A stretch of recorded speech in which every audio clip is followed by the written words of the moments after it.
Shazam. Director David F. Sandberg has taken to Instagram to demonstrate the perils of mixing up your toy lines. Shazam will be the 7th movie in the two, and it's set to star Zachary Levi as the titular hero, formerly known as Captain Marvel, and Asher Angel as young Billy Batson. The rest of the cast is still being filled out, with shooting scheduled to begin in February. Sandberg himself made waves in the industry with his first feature-length film, the 2016 horror flick Lights Out.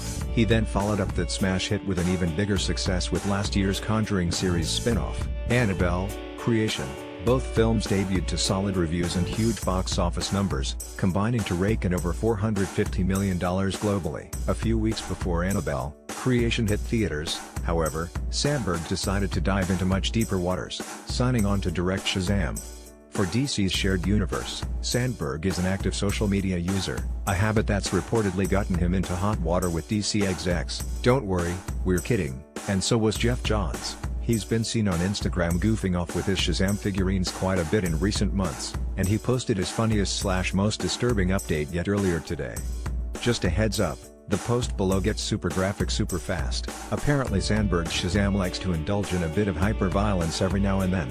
Do not mix up your toy lines. A post shared by David F. Sandberg, at Pony Smasher, on December 28, 2017 at 7:54 p.m. PST. Well, this is apparently what happens when you mix up your toy lines. Confronted with his arch-nemesis Black Adam, Shazam decides to get medieval on his ass.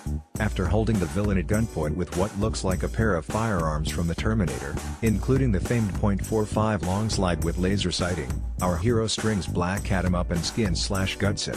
Things only get weirder from there, as Freddy Krueger himself shows up for a photo op with shades on. Superman then arrives on the scene, says nope, and then flies off to safety, leaving Krueger and the former Captain Marvel to snap one last pic with what's left of the guy Dwayne Johnson will soon play on the big screen. Is this Black Adam's punishment for pursuing his own standalone movie instead of starring in Shazam? Jokes aside, it is pretty disappointing that DC has opted to split Black Adam and Shazam's stories into separate movies. The idea of course is to establish both in hit solo films before making a versus-style crossover, but it's certainly odd that DC is so on board with making Shazam. With one arm tied behind its back, they must really be confident in what Sandberg is bringing to the table. Source: David F.